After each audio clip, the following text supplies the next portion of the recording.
Ito ang GMA Regional TV News. May init na balita mula sa Visayas at Mindanao, hatid ng GMA Regional TV. Isang nakasakong bangkay ang nahukay sa Barangay Pungol sa Sibugay sa Cebu City. Cecil, may nakakilala na ba sa biktima?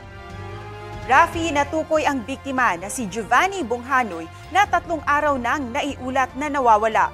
Ayon sa pulisya, trabahador ang 46 anyos na lalaki sa isang animal farm sa lugar.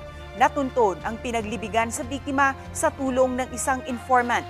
Natukoy naman ng mga otoridad ang 5 sospek na kasamahan ng biktima sa animal farm. Inaresto ang 4 sa kanila habang tinutugis pa ang isa. Personal na away ang tinitingnang motibo sa krimen. Sinusubukan pang kunan ng pahayag ang mga inaresto at ang kaanak ng biktima.